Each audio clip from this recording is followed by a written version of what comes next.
ठीक है, चैप्टर है भक्ति सूफी परंपराएं, जो कि हिस्ट्री का चैप्टर नंबर 6 है। पिछले क्लास में पढ़े थे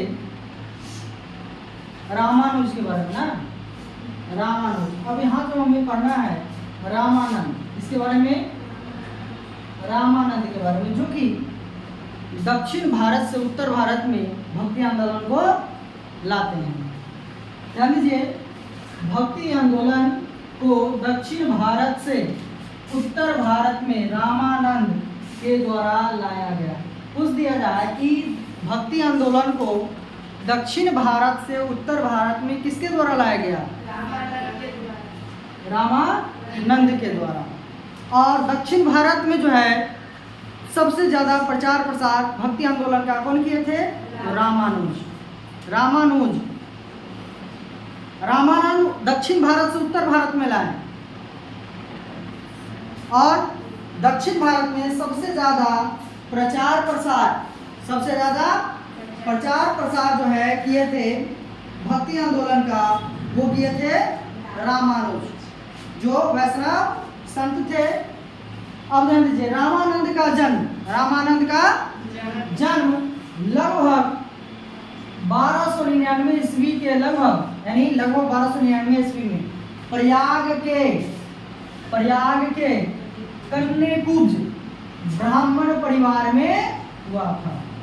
पूछ दिया जाए कि रामानंद का जन्म कब हुआ था, तो लगभग 1300 ईस्वी भी दे सकता है, लगभग 1299 ईस्वी में इनका जन्म हुआ था। कहाँ हुआ था?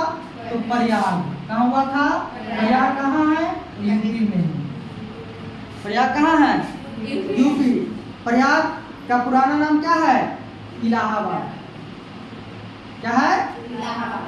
इलाहाबाद। अब ध्यान दीजिए, कन्याकुब्ज ब्राह्मण परिवार में, किस परिवार में जन्म हुआ था? तो ब्राह्मण परिवार में जन्म हुआ था। अब ध्यान दीजिए, उनकी शिक्षा, किनकी शिक्षा? रामानंद की। किसकी?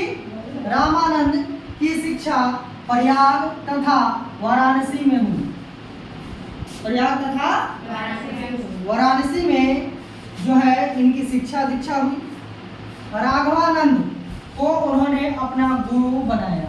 पूछ दिया जाए कि रामानंद के गुरु कौन थे? राघवानंद। कौन थे? राघवानंद, जो श्री संप्रदाय के एक महान संत थे। राघवानंद जो थे, कौन? राघवानंद। कौन? राघवानंद श्री संप्रदाय के एक महान संत थे। अब दोनों में, किन में?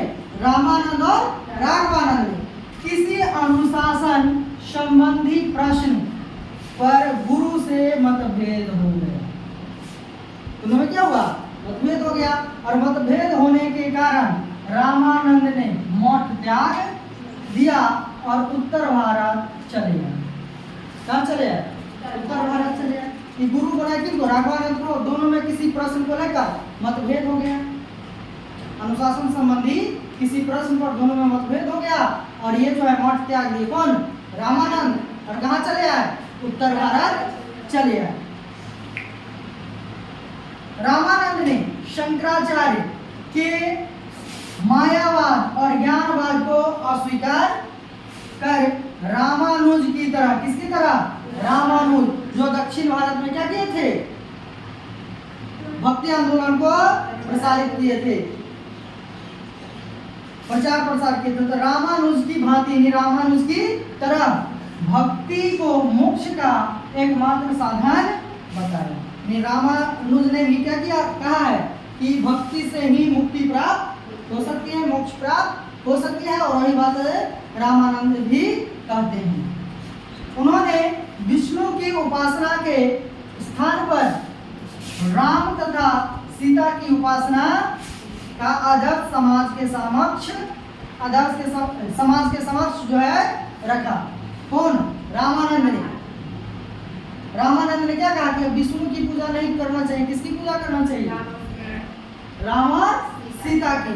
क्योंकि उस समय के जो समाज थे, उस समय जो लोग थे, उनके लिए जो आराध्य देव थे, उनके लिए जो आराध्य थे वो थे राम। कौन थे? राम। इसलिए इन्होंने क्या कहा कि राम की पूजा करना चाहिए, राम को जो है पूजना चाहिए। उस समय जो है आराध्य देव कौन हो गए थे? विष्णु की जगह। इस समय रामानंद थे, उस समय विष्णु की जगह लोगों के लिए आराध्य कौन हो गए थे? तो मर्यादा पुरुषोत्तम राम। और इन्होंने राम तथा सीता की उपासना मतलब पूजा का आदर्श समाज के समक्ष रखा। कहा कि अब जो है किसकी पूजा कीजिए? राम की, क्योंकि यह राम भक्त थे। किसके भक्त थे?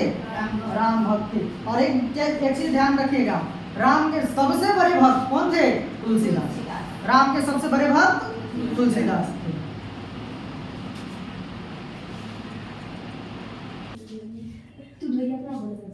देखो क्या है, रामानंद ने अपने मत का प्रचार संस्कृत में न करके क्षेत्रीय भाषाओं में किया। यानी ध्यान दो, उस समय के जो भी संत थे, महात्मा थे, वह धर्म प्रचार किस भाषा में करते थे?